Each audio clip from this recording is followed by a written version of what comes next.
How are you? Okay, so we've got a live hangout. Now then, I need to go to my channel and see where I can tell people to go. I think that we can learn together. Yeah, Hi. how are you? Hello.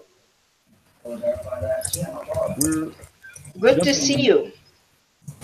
Yeah. Ayat, you might want to mute your microphone when you're not talking. Actually, it's good practice for anybody who's not talking to mute their microphone.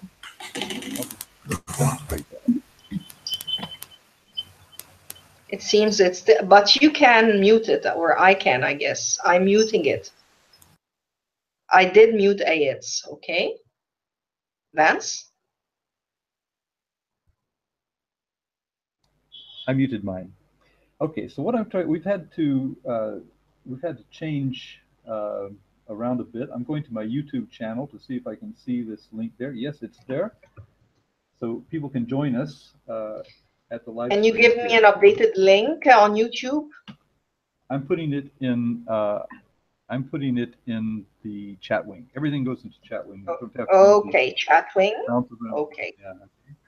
I'm going there myself. Okay.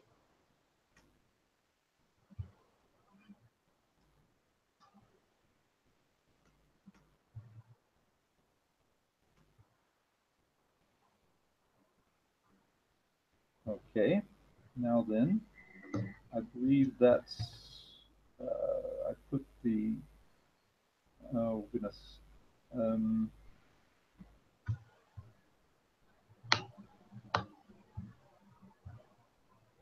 Oh, anytime it detects. Okay.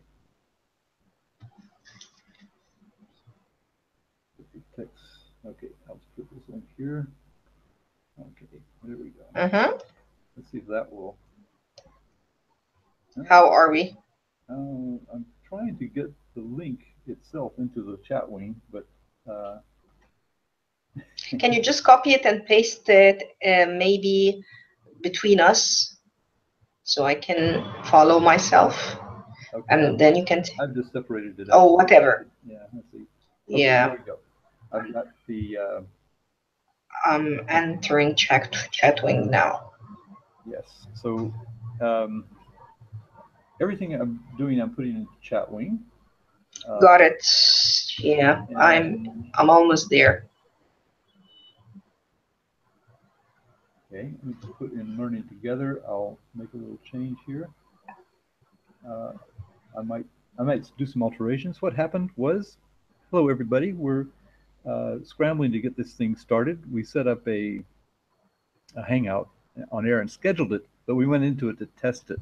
And when we came out of the test, we were not able to actually make it broadcast again. It just became sort of a permanent hangout, but not one that we could broadcast.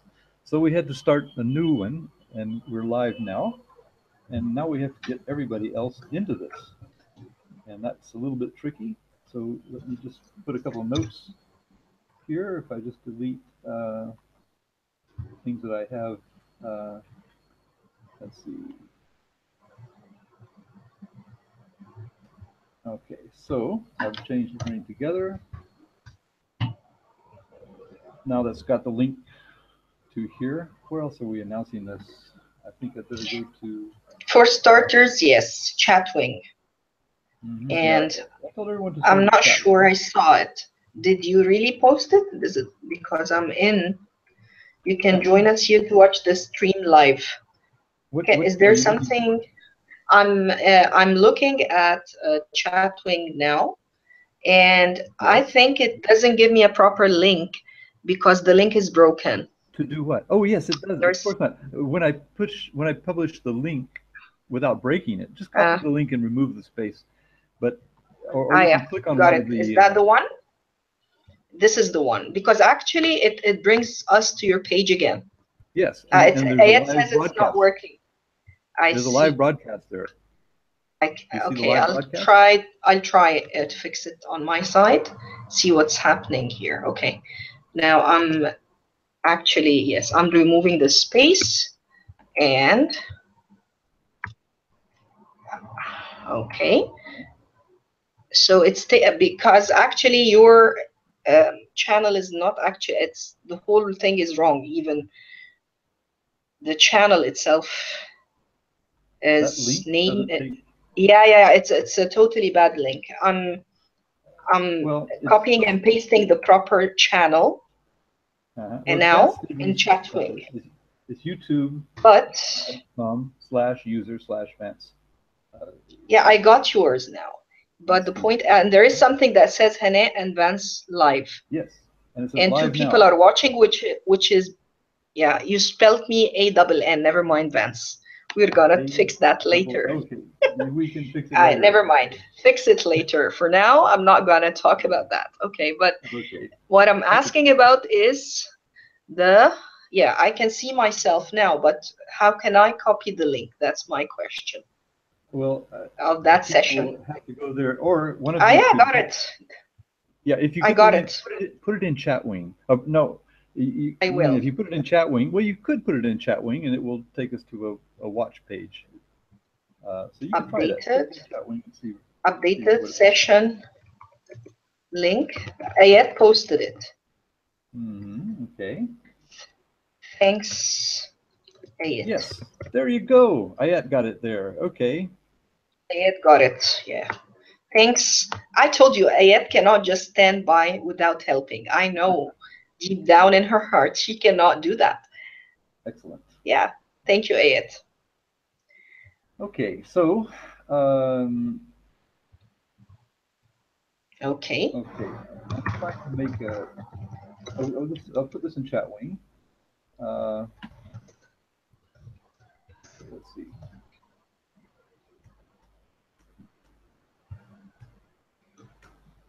Okay. There we go. So there's a link there to the screencast. Let me now. Here. Okay. So now history and try to put. My suggestion is we get started. Do we have other people other than Ayat or just Ayat?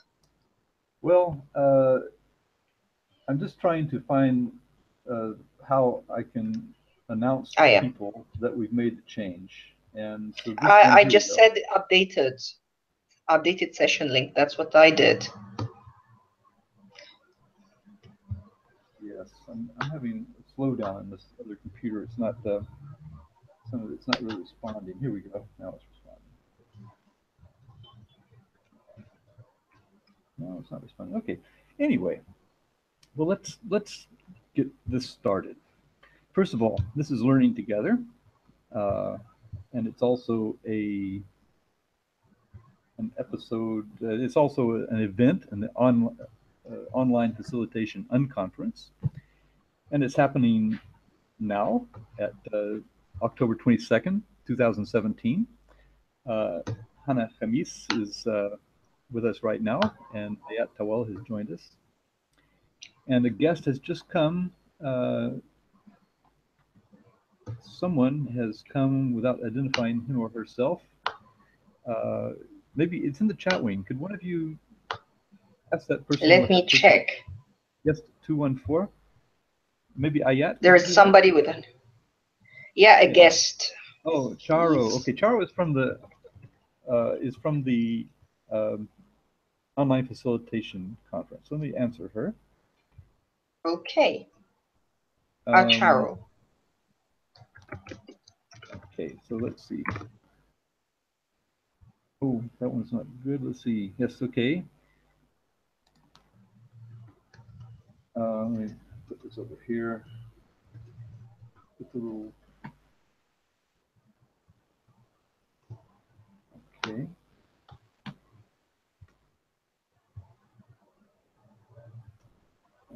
Let's see.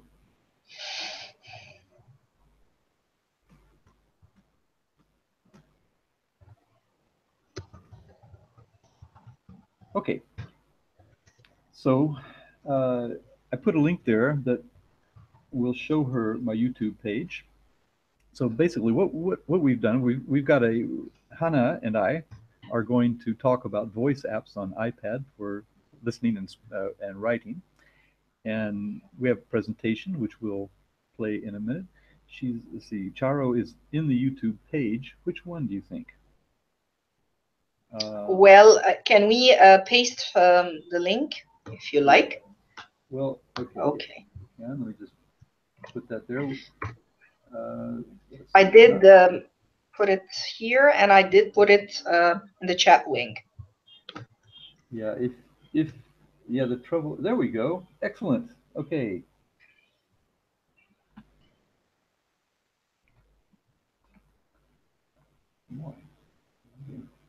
Okay. Excellent. Okay, she's found it. Okay. So,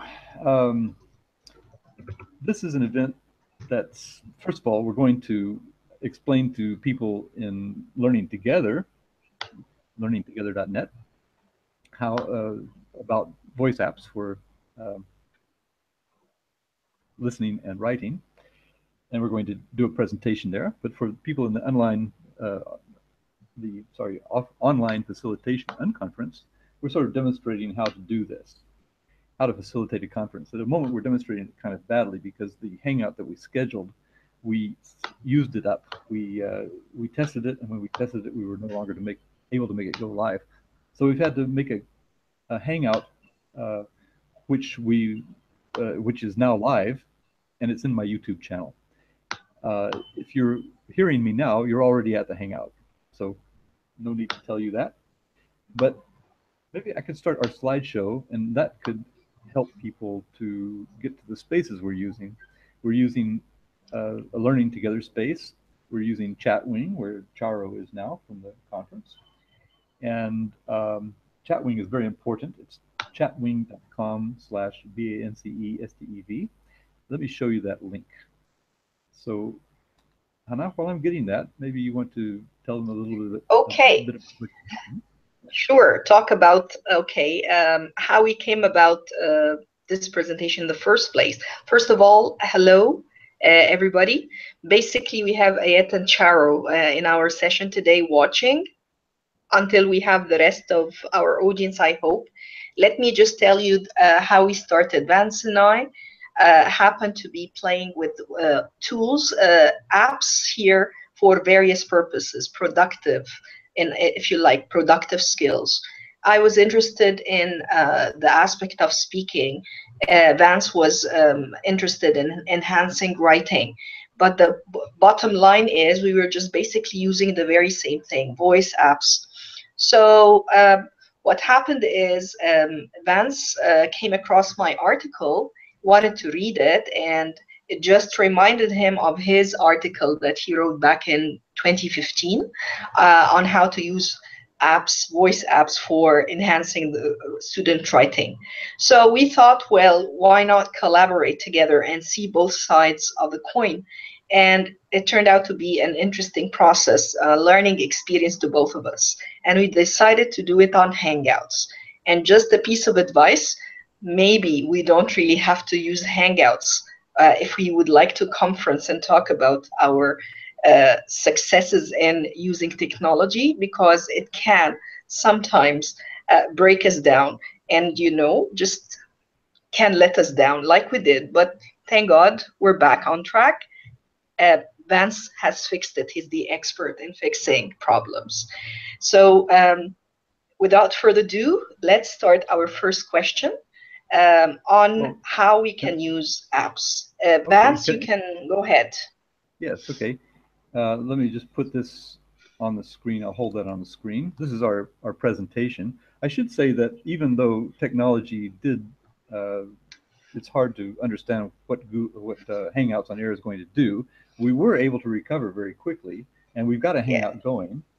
And this is where you can go to see the Hangout. Let me see. There's one little technological glitch here, and that is that in order to advance slides, and it seems like we went too many slides over. Hang on a minute.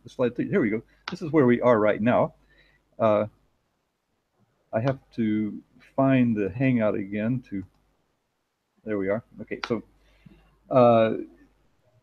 the presentation, if if you go to Learning Together, tinyurl.com/learning together, you can see a page that shows all the links, including these slides.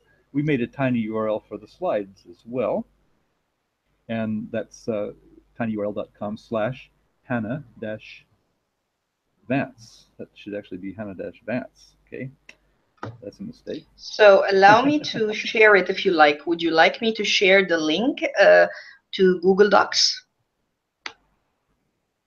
The link to the Vance? Google Docs is, yes, you can. Would you like me to paste it in Chatwing? Put it in Chatwing. Chatwing. And okay. I'll fix the slides as we move on. So I've done that. So I already put it in Chatwing, and just so Ayet is with us here, and I can do it again. It's here, so it's in both. You can see it now in Hangouts as well. So both covered. Okay, so this is our first question, Vance. It's what are the apps we've been experimenting with? Sorry. All right, it's fine. We can go back to that question. So I can see yours. You're going to talk about it in a few. My 3 apps basically are what they call Talk and Comment. And mind you, this is a Chrome-based app. WhatsApp, you know what this is all about. WhatsApp and Viber, mainly for phone calls. Messenger, which is directly associated with Facebook Messenger. In order of preference and strength, I would say WhatsApp goes first. Popularity, ease of use, it's quite intuitive. It does so many things simultaneously. It's quite multimodal, efficient. Voice quality is amazing. Messenger would go last, I would say, because it limits things for you, especially if you're working on mobiles. It doesn't really allow you more than 60 seconds for recordings, for example. And it does not allow the very same features in sharing. For example, on mobile phones, you can just share links, but you cannot share files. You have to link to Google Drive or maybe Dropbox or what have you, some cloud service. It does have its limitations. Talk and Comment is a very interesting tool that I came across by coincidence. It doesn't really allow you to download much, except for maybe if you're working on a mobile phone, you can download the app. But if not, maybe it's web-based. You can open the browser and go find the Talk and Comment widget. The nice thing about it is whatever recording you make, it creates you a hyperlink, automatic hyperlink. You don't do much except record, and it's there for you. Copy and paste that hyperlink wherever you like. All right, in any social media, in an email if you like. The beauty of it is you can easily go online and find your recording, and it's even downloadable. It's a savable file. Very much like WhatsApp. WhatsApp files, multimedia files are all savable, downloadable and savable. So they can be shared easily. Not with Messenger. Messenger does not give you this feature. So that's for now what I've been experimenting with, and I hand it to you, Vance, to tell us about Dragon.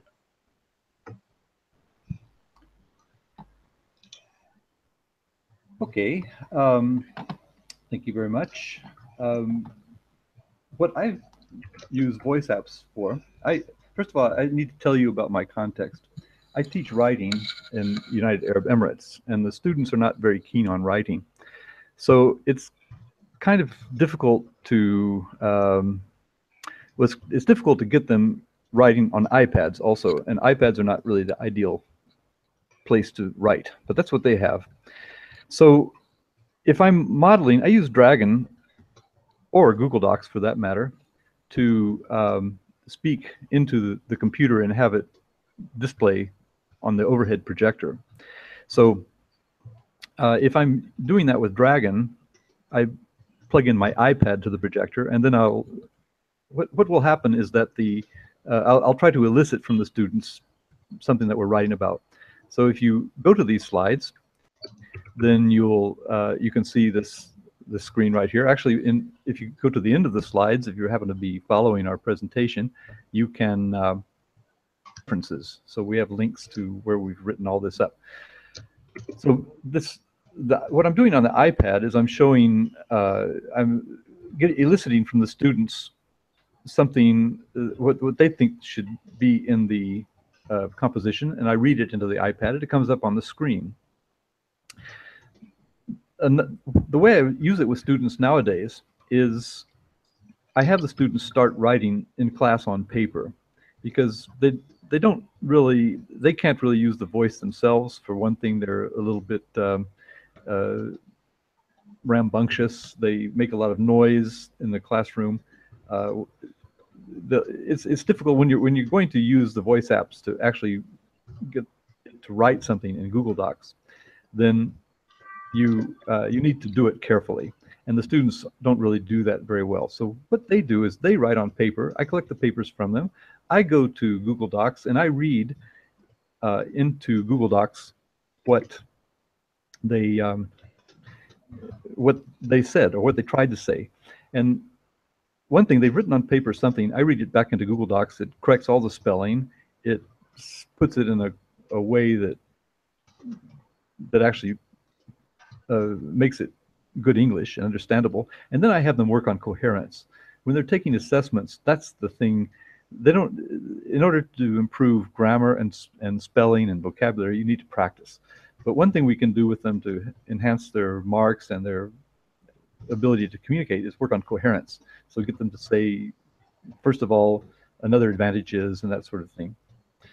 So I read it to the students. They open up in their Google Docs app on their iPads, they share a file with me, and I read what they've written into that file. And then I have them work on the file there. And maybe I think I'll advance to the next slide. This is something that if you go to the presentation itself, you'd be able to play this video, and it shows what happens when I'm working with students in Google Docs. And in order for you to see the presentation, let me just go back a little bit. I think I've corrected this now. No, oh, let's see. What I need to do, I need to pop out of here and present again, because I've changed it. Yes, I have changed it. Okay, so here's the presentation again. And there is the correct tiny URL. Oh, but am I not sharing it? Hang on a minute. Oh, I'm still sharing. Okay, yes. Okay, so getting back to my view. Every time I present, okay, so there we are. So you can see that the tiny URL for the slideshow is Hanaa-Vance, and there I spelled Hanaa correctly. Thank you. Yeah, I appreciate I made one mistake in a hurry.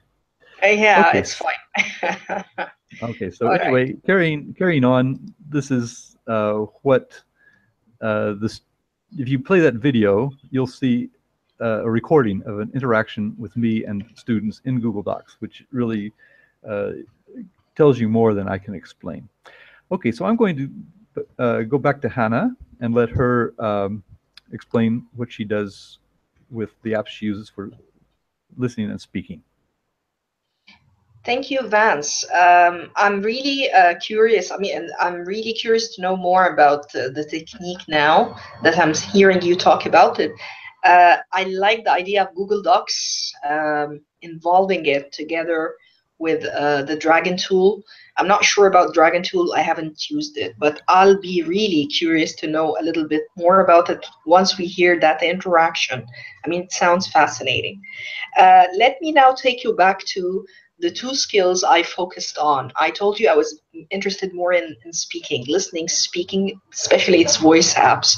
So I started creating, like, sample tasks, modeling the idea how we can possibly work with voice apps in a classroom, language classroom. I normally use it in for work purposes in my working context, where I interact with my fellow teachers, fellow colleagues, and we create groups and we do learning together. if you like, and decision making and tasks and everything students do, but on the level of work, you know. But to model it, I created a couple of activities, one of which we're going to look at together in a few.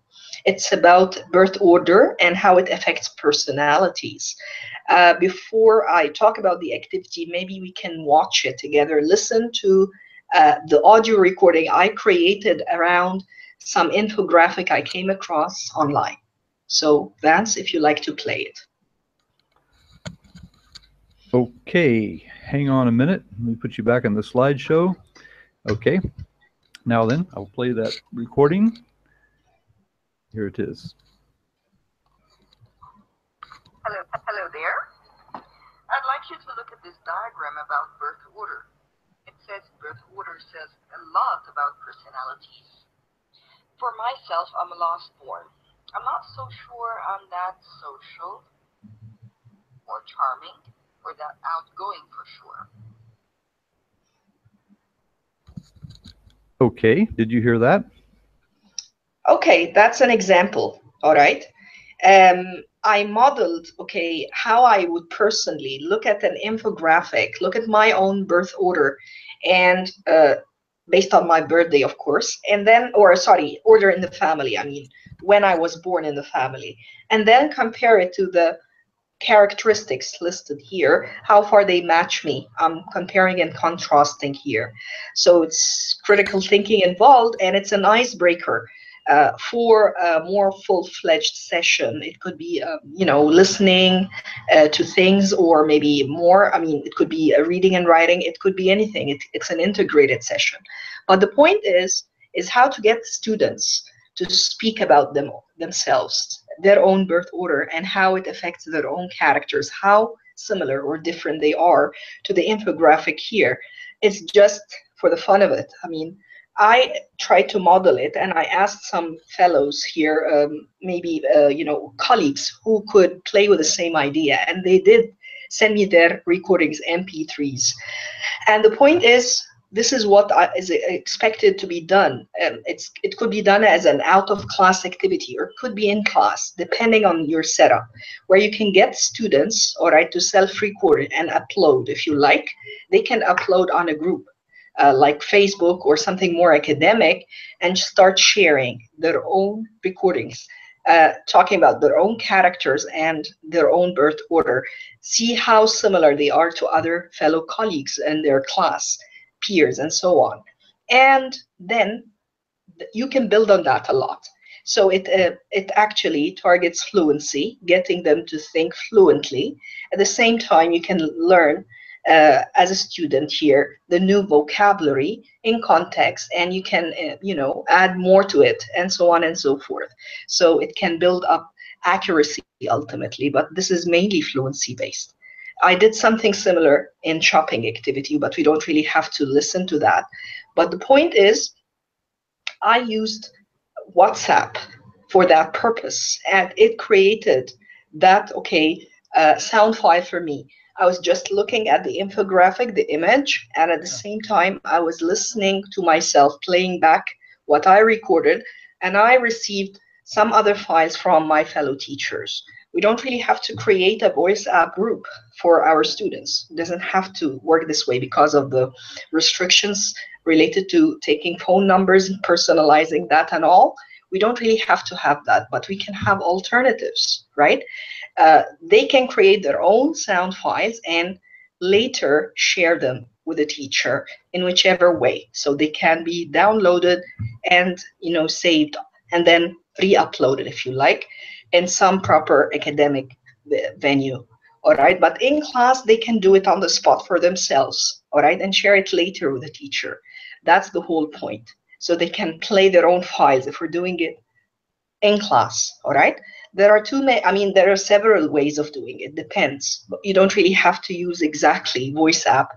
There are multiple, apps that can work the same way. I gave you, the other one, which is talk and comment. You don't really have to have a phone number related to that. All you have to have is the app, and it creates a link, an automatic link that you can use, share via email, etc., etc. So that's as far as I am concerned here with the 3 apps and how we can possibly use them for listening, speaking activities that can be integrated into other skills. And I'm taking it now to you, but Vance, back to you to talk about your task that you started creating and your student interactions. Okay, thank you very much, Hanaa. Let's see, I just thought I'd unshare for a moment so I could get my talking head in here. So by now I've kind of started to settle down. I think I've put up at the in the program for online facilitation unconference explicit instructions about how to get here. And I don't know if Charo is still here, but if she is, she can interact with us in the text chat. Oh, you can also come directly to the Hangout. Can someone put the Hangout link in the chat wing for Charo in case she wants to join us in the Hangout? Ayat, the Hangout you're welcome itself? to comment. Yes, the Hangout itself. Yeah, it's perfectly safe to put that there. Yes. No. Okay. I don't know if Charo is still with us. She might have just be okay. come to check us out. I'll try to do that, but Ayat, if you can, let me know. I'll try to do it myself. All right. Why don't you start, and I'll okay. worry about that. Okay. All right. So let me go back to the screen share mode. And showing an application window, and there it is right there. Okay, so that's is it being shared though? Let me check my interface here. Yes, it is. Okay, it's being shared. It's on the screen. It's big. It's probably there as long as I'm talking. And just as a reminder, if you want to join us in any of these spaces, you can find the slides we're showing at the tiny URL Hanaa-Vance. Yes. And if you want to join us in Chatwing, there's a URL for that, and then you can see the connections with the presentation there at that Learning Together space. That's just in case anyone has joined us here. So anyway, basically, I've already kind of said what I've written here, but to reiterate, I have the students. It's some practical ideas to make the best use of voice apps. So, as I mentioned, I use voice with my students. They're really kind of amazed when I use the voice and when I'm able to get things that I say to the computer to come up on the screen. It gets their attention. But basically, they like to write on paper, but they don't like to revise. And so I can use Google Docs. I use the voice, reading their writing into Google Docs, and then give them feedback into Google Doc. I have the students. It's some practical ideas to make the best use of. Somebody joined us, and I'm muting. Yes, Charo. yes. Okay, don't worry. Charo, wonderful. She is with us. Excellent. Okay, and I believe Hanaa just muted Charo. It's okay because we were hearing feedback. So when you want to talk to us, Charo, you can unmute. Good if you can wear headphones. Okay, anyway, so basically the students then develop their essays in theory if they're serious about what we're doing in class. And so that's really what I wanted to say. If anybody has any questions, of course, you're welcome to. I wanted to say something about the last thing that. Oh yeah, okay. I just wanted to say, there's Charo. Okay. Family relationships are very difficult in Arabic because you have the mother's side and the father's side, and all the uncles and aunts' names are different. So I think that's the family relationships are really something that is worth practicing with students, I think. Just wanted to make that comment on what you just told us. Okay, so Hanaa, do you want to take it from here? We're asking what are some practical ideas to make the best use of voice apps? Okay, so let's think about some practical ideas, and basically I'm drawing here on my article. These are things that I just, felt, intuitively while I was experimenting with the apps. But I started to write the article. I mean, later on, I had to do some reading, and I sort of find some corroborating evidence on what I was doing. So it turns out with voice apps, you can possibly do several things. First of all, if you would like to combine, your proficient students with your less proficient students, if you like, and you don't want to do it directly. I mean, sometimes in class we do that. We want to do some mixed groups, mixed ability groups, but people feel a little bit shy and feel like, they are at a disadvantage, feel put off somehow. When you do it, online, it can be done in subtle ways. People don't really have to see themselves, less worthy or, less proficient than their partners, if you like. So maybe if you can partner students offline, I would say online, and get them to work together on a certain project, that might be, less off-putting and less threatening than in class. There are ways, of course, for you as a teacher to train your students on doing that, to model, a mutual respect between students, different abilities, different, styles, and so on. So nobody dominates, if you like, and nobody sort of bullies the other if they are less proficient.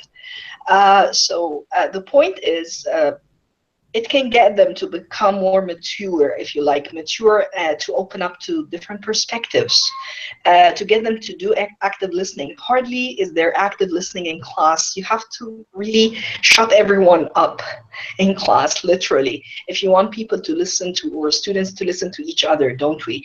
We do have to do that. It's like, quiet, okay, and listen. And it's very hard to get this generation to have this mutual respect, to actively listen to somebody's perspective other than theirs. So if you build this culture somehow online, it's easier to listen to somebody else more actively, because you're behind the screen on, at home maybe, or elsewhere, and there is no room for showing off, for sort of like, dominating the discussion like students do in class.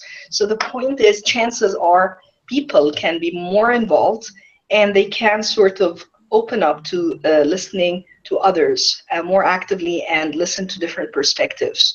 And other things that you can possibly do is have groups, open or closed, all right? So open groups where, everybody can have this their turn talking about something, and closed, maybe 2 or 3 more focused in discussion. It's preferable to focus on meaning rather than form at this point, because it's going to get you into a lot of problems.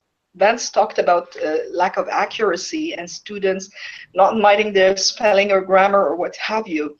It happens, especially when they, their first shot at something. They talk spontaneously. They think like the way they talk, not even the way they should be writing academically. So the same thing here.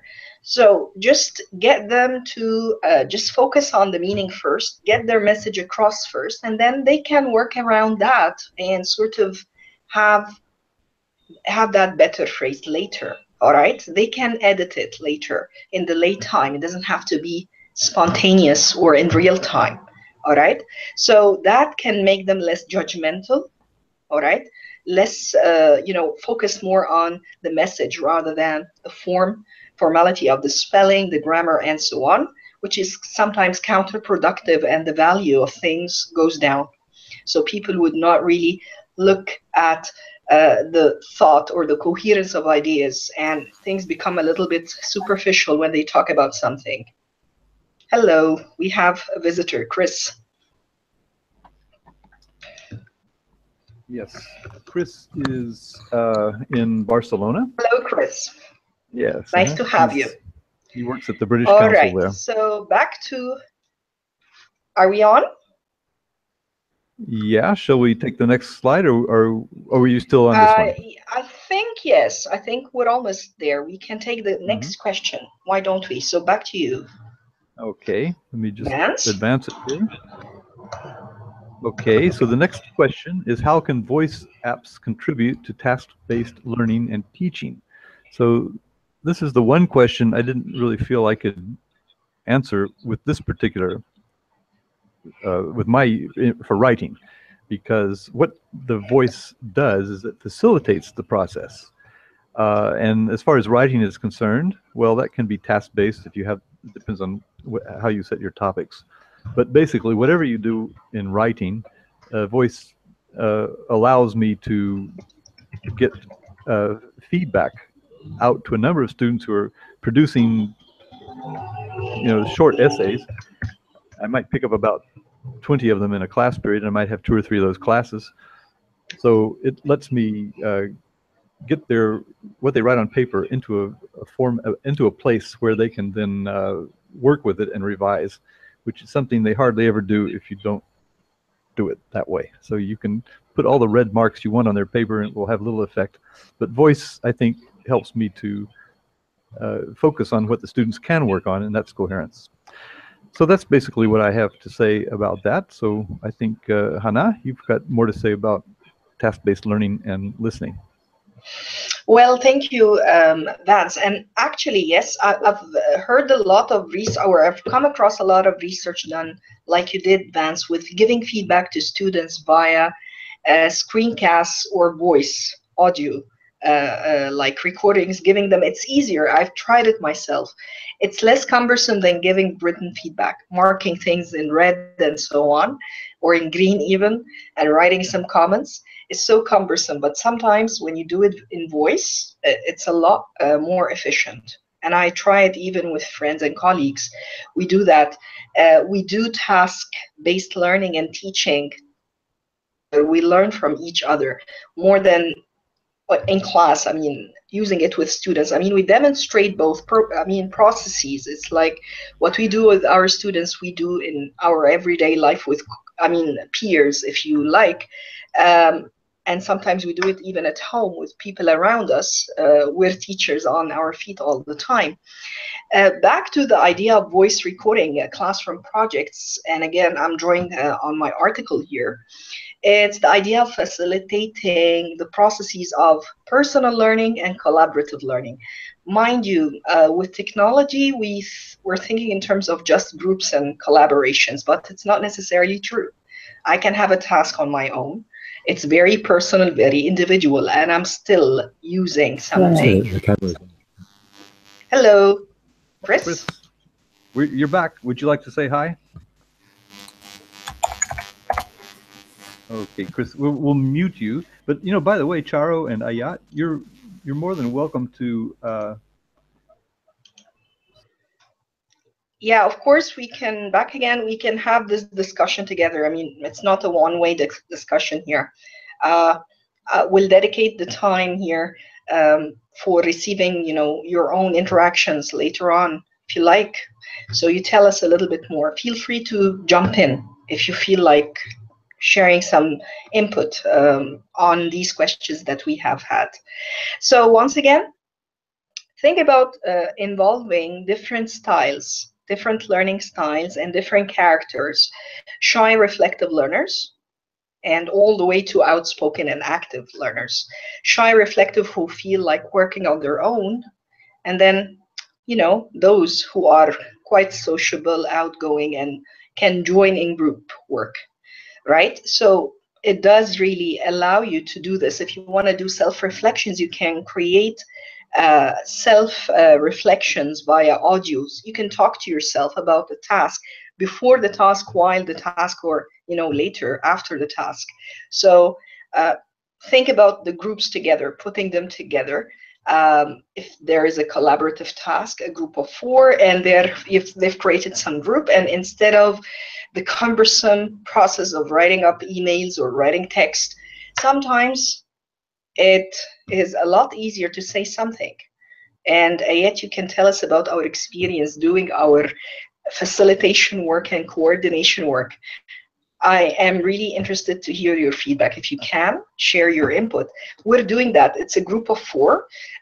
We're doing coordination, and actually we're using a group a WhatsApp group, and we're using all its multimodal features. We're going to talk about multimodality. Tell us about how it's contributing to our,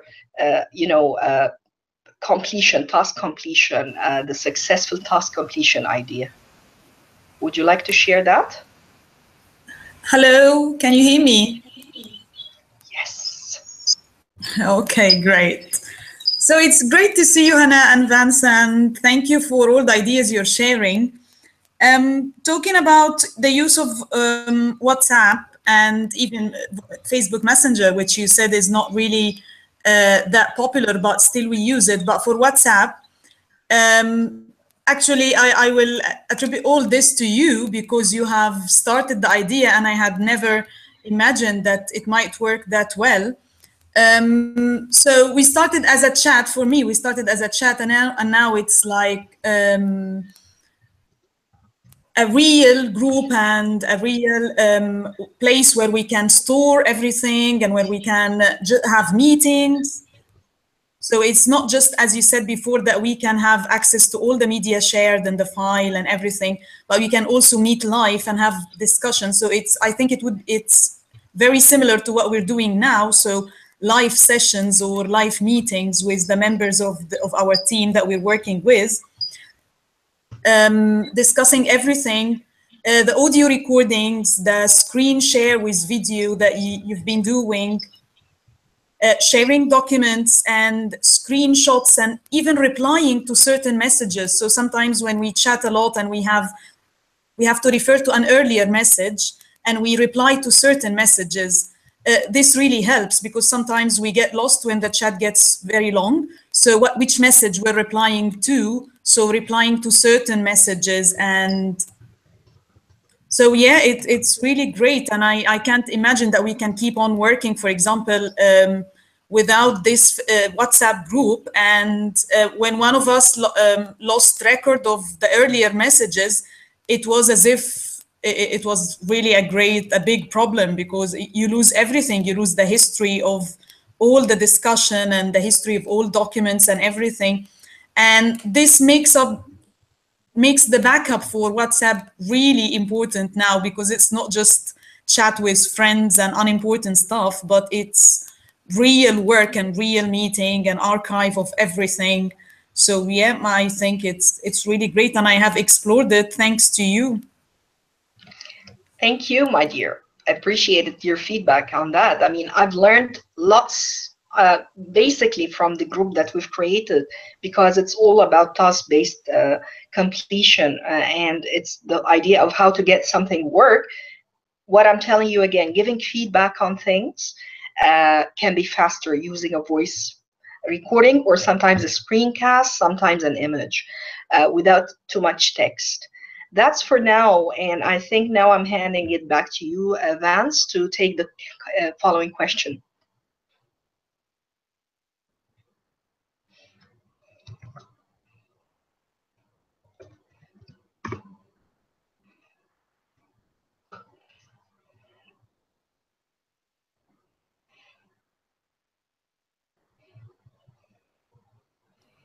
Okay, there we go. Sorry, I was muted, and when I go into the slide presentation to advance the slide, I cannot see my Google Hangout window until I, work my way back to it.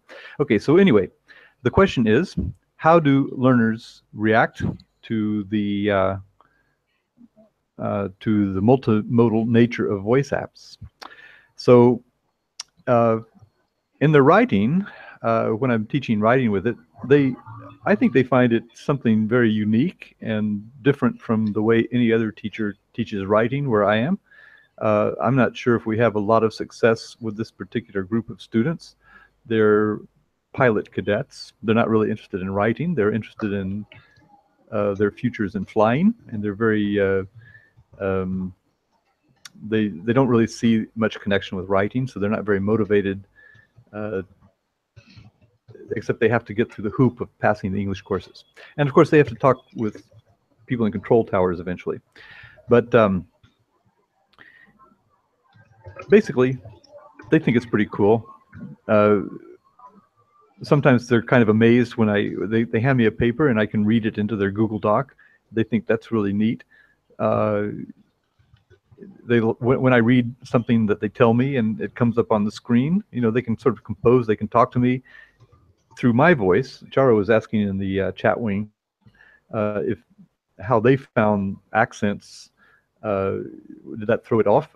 The students, as I said, don't really have much success with voicing because they might be laughing or there's a lot of noise in the classroom, or it's something tricky that needs to be, when you are talking into it, you have to be careful that you switch off the mic if you're going to say anything else.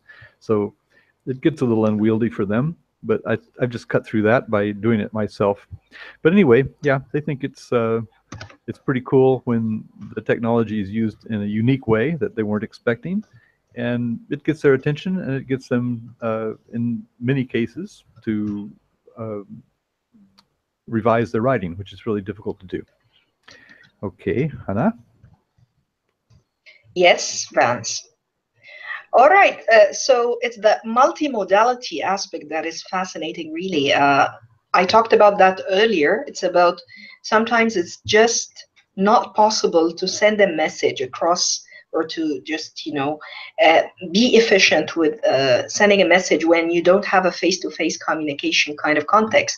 You cannot really interact face-to-face, and it's so frustrating through text.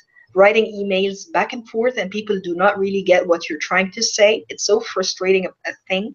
And sometimes just illustrating something via voice, maybe an image, or you can even send a screencast, but it can be a little bit more cumbersome unless it's very short, like a minute, 2 minutes. So it's not difficult to share. So the point is, there are, loads and loads of practical uses for that, for the idea of multimodality, combining more than one medium. So text is combined with images, with audio, with video. So think about that when you podcast. You send a podcast talking about something, and you illustrate it with the other modalities, not just audio only. So think about that. If you ask your students to do some podcasting and you just get them to play with the tool here, audio record and put up a text and maybe add an image and text, and that would be it. They don't have to really use sophisticated software. It's only one of these three one of these three can easily work, and you can combine text with images, and that would suffice. Okay, maybe a video recording that would make a point about a certain theme. So keep that in mind. I haven't worked a lot with voice synthesizing, but I'm trying to work with that.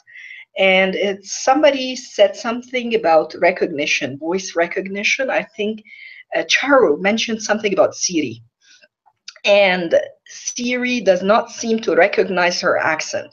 This is interesting to know. I haven't really worked with Siri before.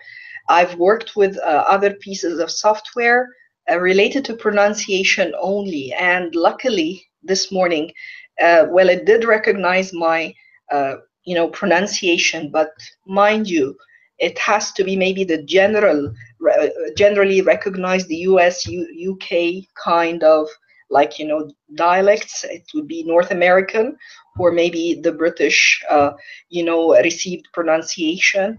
I'm not sure about the other varieties. It's interesting when we're talking about voice synthesis and recognition. So maybe Charo can tell us a little bit about that if she's interested later. I think that's about what I got to say, Vance, related to my experimentation with voice apps. Wonder if you have something to add.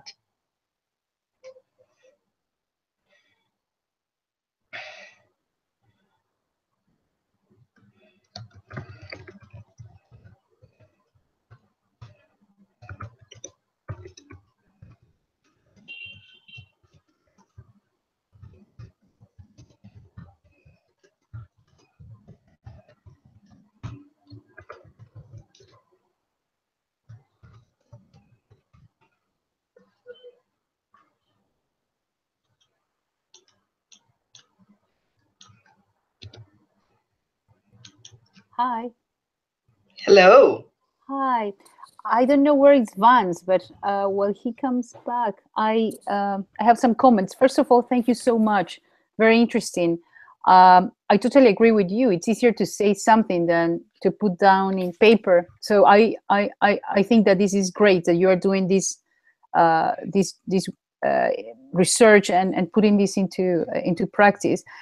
One thing that it's interesting because it's harder if I can see the person. I mean, in the sense that even now I can see you, Hanaa, but whenever Ayat was talking, I had to focus more my attention because it was only audio.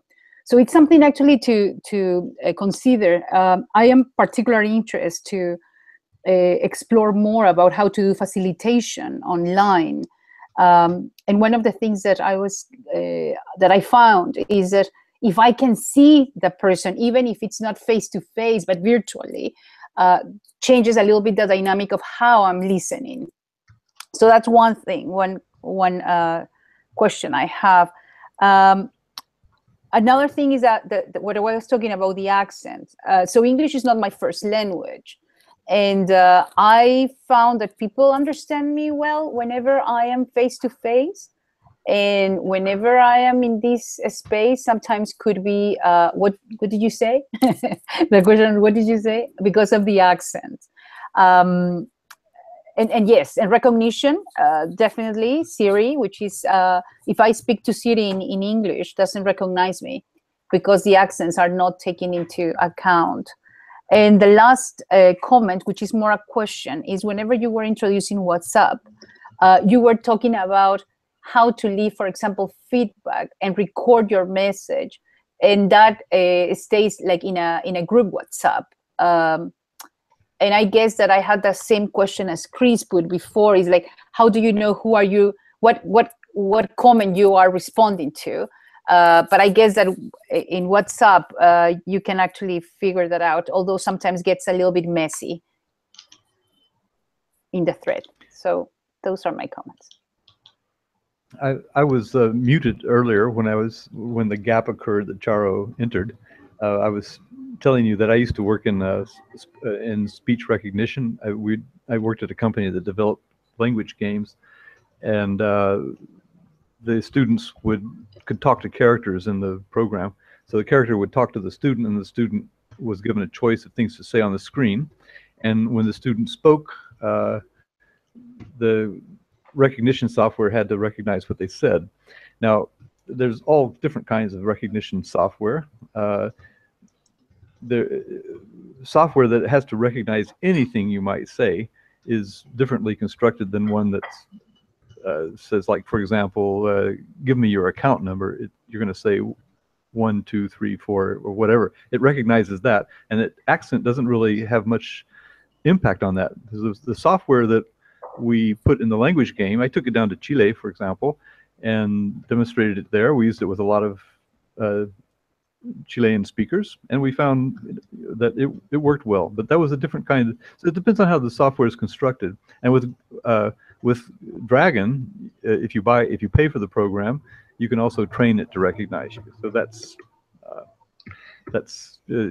another thing you can do. But with Google Docs, I'm not really sure. Or what what these are the voice tools that you find on the iPad. You know, I'm pretty sure you're aware. Most people are of where these tools are. I meant to point that out on this. This is your mic there on the keyboard. I guess you can see that. Can you see that? Okay. Did I share my screen? I can't really see what. No. Okay. No. Maybe I didn't. Okay, I got to get back out of this and maybe let's see. Sorry about being so. Oh, I hadn't clicked on the application window and said share. Yeah. Okay, so can you see it now? You can see it now, yeah? Yes, okay. So basically that's the keypad. When you're using that one, it has no idea about your accent. So I suppose, but certainly these things can be improved because there are software can be designed that recognizes what you say, not just despite your accent. So, and with Dragon you can train it as well.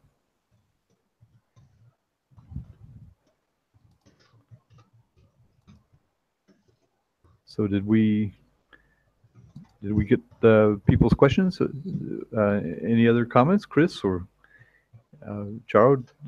Something else? What do you do, Charo, by the way? Are you a teacher? I actually train teachers. I am a teacher of teachers. Okay. Yeah, I am. My focus is in global education. Yeah. I And think, you're Vance, in that I saw. Ireland now. I am in Ireland at the moment. Yeah. I think, Vance, I don't know if it's you, but I think I saw probably it's in your website about the Global Education Online Conference. Is that you? Yes. Here, I'll share my screen and I'll show you. That was our last slide. Is what you can actually share at this time. Okay, so this is these are where you can find more information about learning together. And I also put a link to the online facilitation unconference there. You can get the slides. You can get them from the top link, learningtogether.net. Actually, you'll be able to get the recording there. I'll blog the recording and this whole interaction as many artifacts as I can find. There's also an index to all our podcasts. We've been doing that since 2010. And there's upcoming events, which there's a tiny URL for it, /learningtogether.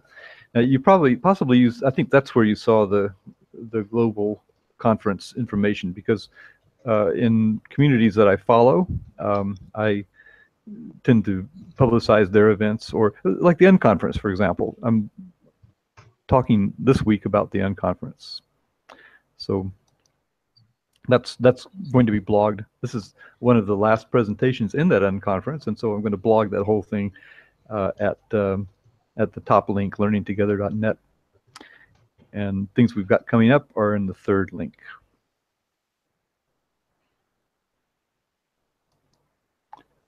So that may be where you saw that. And if you go to our slides, it's all there. You can hit those links all you want.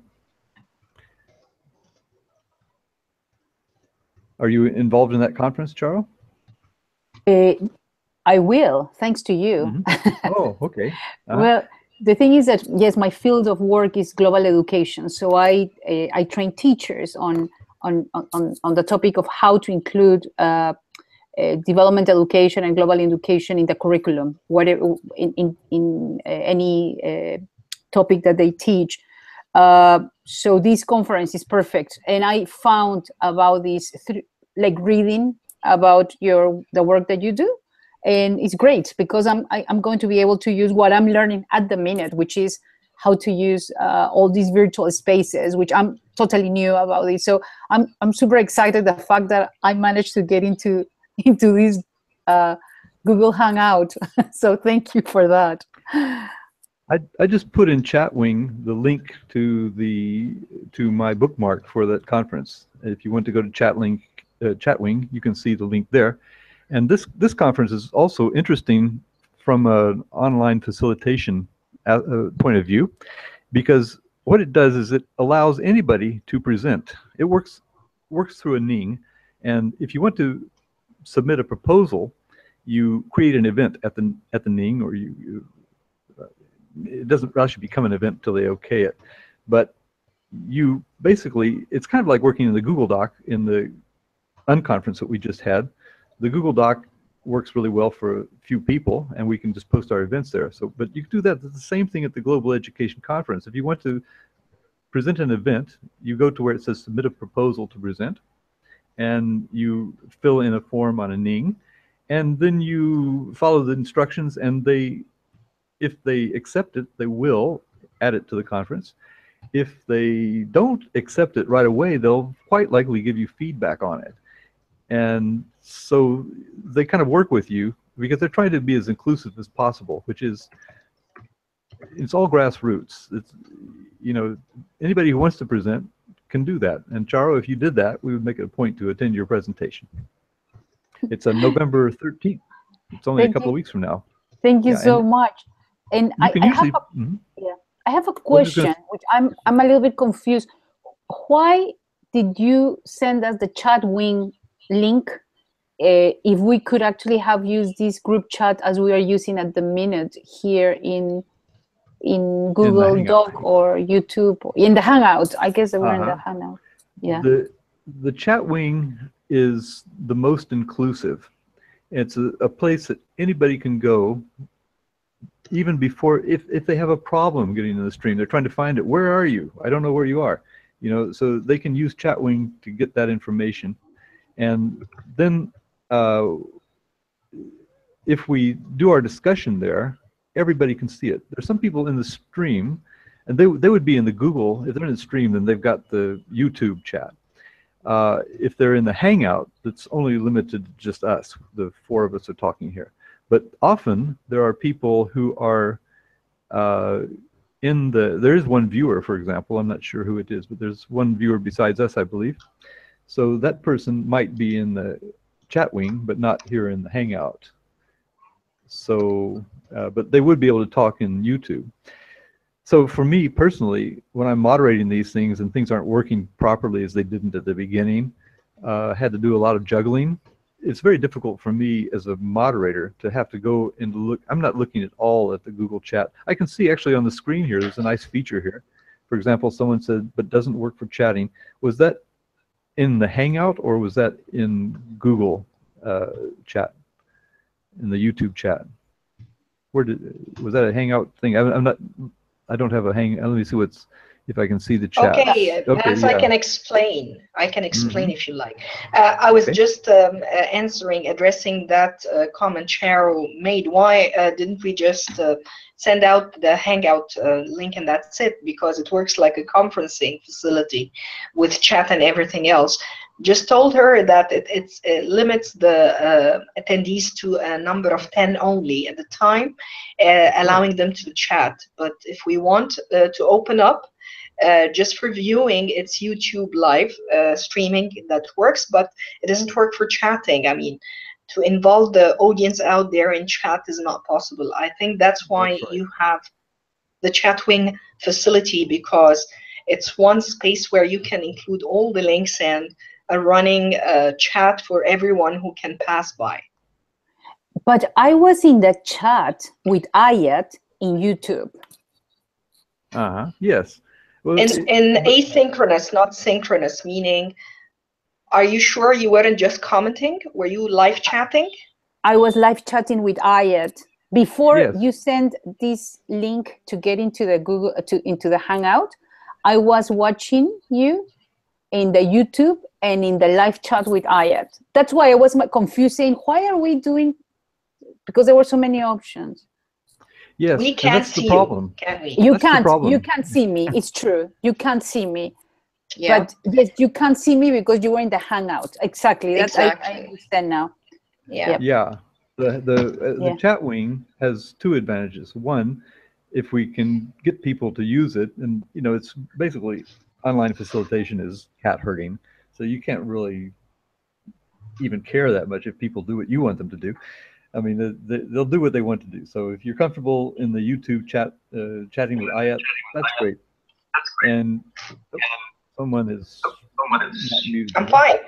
No, I'm fine. I'm just, can you hear me? Oh, yes, but I'm getting an echo now. Okay, I'm back. Sorry. Okay, I'm changing the setting again. I'm sorry. Yeah.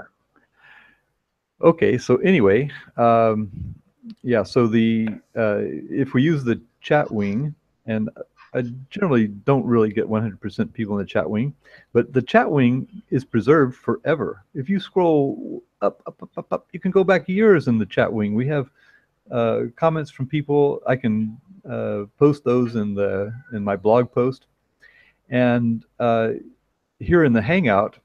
Now I'm using Chrome, and Chrome has a funny thing. It won't let me copy and paste the chat, so I'm not going to be able to capture that unless someone is using, unless someone can send it to me. If you can copy the chat and send it to me, because maybe you're using Firefox. It works okay in Firefox. I often forget about that when I'm setting up these things. But it's or maybe it doesn't need to be preserved. But sometimes people make interesting comments, and it's kind of nice. And learning together is pretty open. We share everything. You know, it's just our culture, and so we have people who are listening to us. They can talk with us in the chat wing, or we have people who might not be able to join us, but they want to find out, so we can help them there. So, and it's a space. I can't really monitor all these spaces. I haven't even yet seen the YouTube chat. There's just too many things going on. Two computers. I've got two computers going here, and trying to recover from the problem we had earlier. So there's a lot going on when you're moderating, but maybe I can get better at it. That's something I need. That's a nut I need to crack. Yeah, a lot to juggle with for sure. So, well, Chris, we haven't heard from. Is he still on? Yeah, and he's. Let me unmute him and see what happens. Yeah, here. please. I'll see if I can unmute him. Muted. No, he has to unmute himself. I don't think I can unmute him. Ah, yeah, seems so. Okay. Well, okay. You know, actually, it's getting. I don't want to go on for too long either. So let me just show one more slide, and that's the one where we. If I can. Oh, I don't know what. My funny screen here is not. Oh, I know what it is because I opened the group chat. There we go. Okay, now I can share the slides. There's just one more slide I'll just show you. It's just our references. So there we go. I think, did I share that? I shared that? Yes, that's right. So here are links to Hanaa's article and her blog entry and so her slideshow that she presented more comprehensively to a conference in Greece, and the article that I published in TESOL EJ, that's Electronic Journal, Teachers of English to Speakers of Other Language, is at those links. And then I've got also slides where I made an hour presentation just on teaching writing using iPads and voice apps. So that's about all we want to say, but if you would like to make further comments, we can stay a while, or as you like. You're driving it. Okay, Vance, I'm simply taking snapshots of the chat, just in case. You alerted me that it doesn't automatically save, and I don't want to lose it. So what I'm going to do is... Are you using Chrome or Firefox? Same here. I wish I had the alert, the heads up before, because I can't save it either. So I'm taking snapshots. All right. Yeah. Well, that's another reason why if people use Chatwing, then it's all. You know, but if you've got snapshots, send them to me and I'll I'll post them. I will. Yeah. Okay. Yeah, I'm taking them before we lose them. All right. Okay. Sure. Better safe than sorry. So I have a question. Yes, so we're in Hangout, but this is a stream in YouTube. So this is going to stay as a video or disappears? No, the video will save. Right. So, yeah, we get a video. We found out the problem we had earlier was that we scheduled a Hangout, which should have worked just fine, except that we went into the Hangout and tested it. Yeah. And during that test, we would have been able to start the broadcast at any time. We went out of the Hangout, we came back into the Hangout this evening, and we didn't have a way to start the broadcast. So, but we could have gone into a Hangout, but we could have had a Hangout, but we wouldn't have been able to have streamed it. So what we did is we just stopped that Hangout, and I went into, it's very easy to do a Hangout on YouTube Live. You just go to create a new event, and then it says quick Hangout Live, and I put a title in and misspelled Hanaa's name when I did that. And so quick. Sorry. So anyway, well, I can go back and change it, but no, anyway, I can understand the logic, because I from what I have heard you saying today and yesterday, the whole concept about transparency, and it's very clear that, because I was like thinking, why you are not using Zoom, for example? But of Zoom course, gives you 20 minutes for free. And also with Zoom, you could not save it stream it in YouTube, or you might, I don't know, but you could do it. Yeah, YouTube Live will let you stream anything from your computer. You have to get an encoder. A lot of us use open broadcast software. yeah. It's free, and you can learn how to set it up. I've got a slideshow that I can put into Chatwing. I'll put the link into Chatwing if you want to, after we stop, that explains how to do that. So, or maybe even I can do it now if someone else is talking. But anyway, I've done presentations on that. But yeah, you can stream anything that you can see on your screen or hear in your earphones or say through your microphone. You can stream that, but you have to configure the encoder to do it. All right. Okay. So, a little more complicated. More complicated, but Hangout seems to work well for the YouTube Live anyway. Yeah, Hangouts really do work really well. It gives you, we set this Hangout up in about 3 minutes. The hard part was to go back and take down all the places we'd put the embedded video, and here's where you go to see the video. And I don't know if that, if anybody wasn't able to reach us because of that. No, but if I was able to reach you, everybody can reach you. I am on my learning curve, Vance. I learned so much in the last 4 days. So thank you so much, Hanaa. And thank you so much, Vance. Thank you, my dear. I don't know about Thank Michael. Is he still there? Chris, sorry. Chris. Yes. Chris, I'm not sure. Chris yes, is not he just wrote something. Oh, really? Okay. Oh, he's writing. Was that a tiny URL? He's using Opera. I see. Do you think, okay, let me ask you a question here. Charo or Chris, can any of you copy the chat from the chat box? Do you think you can? From the chat, what says group chat? Let me see. Yeah, just try to select something and copy it. If you can copy, you can select all of it just by holding the mouse up to the top of the screen if you're on a PC. All or part, I mean, anything, we can be grateful. Yeah. This is to list all available commands, enter. They are giving me commands here. Tell you what, just click the chat box, click it twice or something. The chat, just twice. Click it twice with the mouse, see if something happens. Click the chat box twice. Oh, you mean like to try to highlight everything? Just yeah. It's gonna give you something. I'm trying, but it only highlights like a little, like one sentence. No. Hold on. It is? Hold on. Let me see. And let me see if I can save this in a Word document. Yeah, I mean, if you can, definitely. It's possible. You can send it, upload it. We're gonna love you. Don't say anything yet. If you save it in a Google Doc, command copy. One step at a time. One step at a time. Yeah. Chris, are you also trying? Chris, yeah, we would appreciate it if more than one person is. It worked. You can unmute yourself, Chris. Tell you, I copy all with photographs and all. Wow, you're amazing. Okay, so what's next is put it in a Word document first, and then we can work it out. Now. A Google document, so you can share it. It's a Google. No. Don't go that far. It's okay. One step at a time. Please. One step at a time. Word document. Please. I got it. It's in a Word document, and I might be able to put it in a Google Doc, but for whom? For both? Wait a minute. I'll just take it step at a time. I'm sending you my email.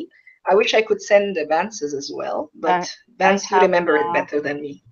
Okay. So you can email it. Okay, let me see. Let me do it No. I know how to put it in a Google Doc, but just one step at a time. Slowly. Just slowly. Yeah, slowly. Slowly. You can share it by Google. Chris is mentioning that he's unable to reach that the tiny change URL the button. Save as. And I'm going to put here notes. And first of all, I'm going to email it to you, Hanaa, yeah? Yeah, please. Yeah, you can do that. She'll share it with me. Yeah. Yeah. And I'll put it in the blog post. All right, Perfect. let me see if you can get this. Okay, you're the hero now, Charo. Like, Trust me. Believe me, I am surprised with I'm surprised You're with the hero at this moment. You see, that's the beauty of technology. I know. Now, both presenters are unable to save the chat except I for you. know. And why you You can't? just- I don't understand because Well, Our browsers Vance don't give us the Chrome doesn't let you do it. I can do it in Firefox. I am in Safari. There you are. Safari is a different one. So as long as it's different, it does it. Of course, we can email them something and they can fix it. I'm sure it's a glitch of some sort. So we can simply send them something to that effect. So the software developers fix that issue of being unable to save the chat. Okay. So only only notes, Chrome. The notes are on email. Okay. Vance, send me your email and I want to learn how to relearn how to send you by Google Doc. You want to learn how to do it via Google Docs? Would you like me to help? Yes, I think I know. Let me try. If I get stuck, you can do something.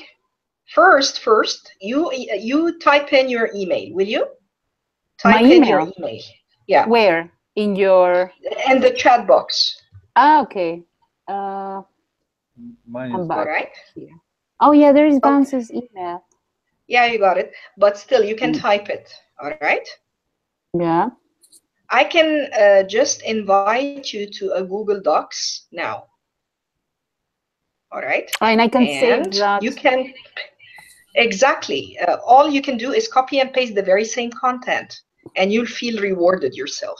Just send me your email. Do I have it? You got it. Okay, just a second. Yes, just a second. I'm tampering with too many windows. That's why. Here it is. I see it.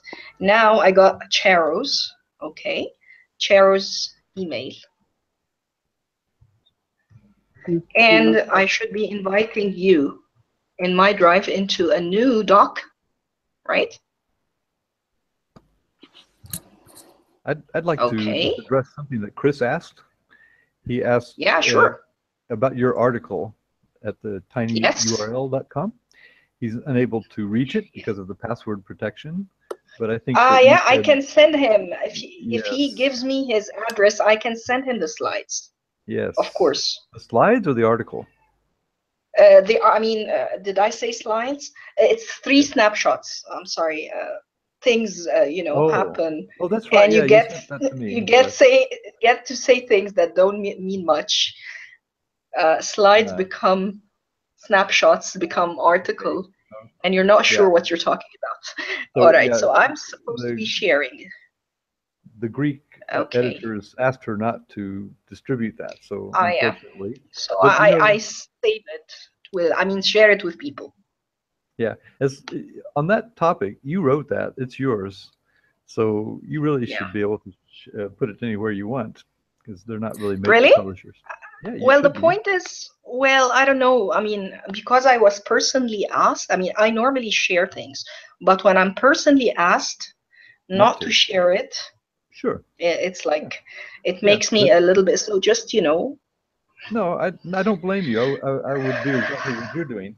But I think the people who ask you are not in explicitly. Yeah, I would say when I'm asked other people to read their journal. But it's you put it up, protected. It's member. Yeah, it's because it's members area, and it's like that's why it's restricted to members only. It's it's the idea of monetizing things. All right, you can't. Yeah, but if they really thought it through, or from another point of view, if they shared, then people would see how brilliant they are. When no one is going to join. Just a second. May I pop out for a second? Sure, go ahead. Yeah, it's just that look at IATEFL. IATEFL is putting its. I was just saying, Hanaa, IATEFL is putting its conferences speakers online. They used to have that mindset as well. And TESOL has that mindset that they'll webcast a plenary, let's say, but then they'll make sure that in order to see the recording, you have to go through their paywall, or you have to be a member. But IATEFL has now shifted to where the last conference they did, it is still online as far as I know. They put all the speakers, the plenaries, they've got 20, 30 talks of people. They recorded all this, they put it online, and you don't have to, anybody can reach it. So now, if you were to join a professional organization, which would you choose? IATEFL, TESOL, or TESOL Greece? The one that impresses you the most is the one that impresses me. The more you share, I mean, the more open you become, really. That's the whole idea of these professional organizations. They're there to share. They're not really there to get your pennies out of your pocket. But you're right. They would get more people putting pennies in their pocket if they would share, and then they would boost their membership. So, may I say something? Let's commend Charo. She did save with both of us a Google Doc now,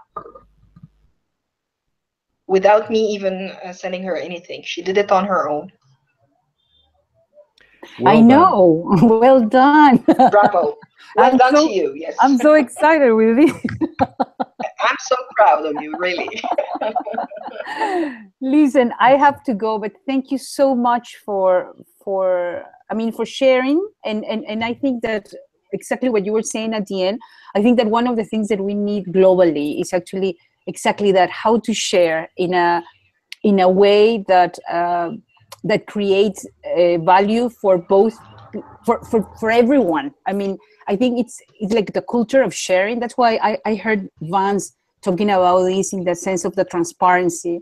I come from the mountains of Peru, from the Andes, and we have a word in Quechua, which is Ayni, A-Y-N-I, and Ayni means reciprocity. But the concept of actually is reciprocation in English, which is more than reciprocity. And it's this sense that is that the exchange, the sharing, the collaboration, which I think the virtual spaces give us like this possibility. But I want to say goodbye. I need to go and feed my kids. Okay, dear. Yeah, I need to go and we need to close as well. My wife is of course. Of course. This has been a session of, what do we call this presentation? Let's see. It's oh no, I just closed it. Here we go. Do you want to call it Unconference episode? It's called an episode 232, I think. Voice apps for developing, speaking, and writing. Presenters were Hanaa Khamis and Vance Stevens. That's me. And this is a Learning Together episode, maybe 373 or something like that. It's either 232 or 323, something along these lines. 373rd Learning Together episode. Okay. And it's being presented to you on October 22nd, 2017. And we've been having a really nice time, and we've met some old friends, some new friends. Chris Fry from Barcelona, a longtime webhead. Hi. And yes. Charo from the Online Facilitation Unconference. And from Ireland. Thank you. Mm-hmm. And Hanaa from Egypt. Well, UAE, that's Vance Stevens. Thank you, Vance. Okay. Thank you very much. Bye, everyone. Thank you. Bye-bye. Thank you. Bye. Take care.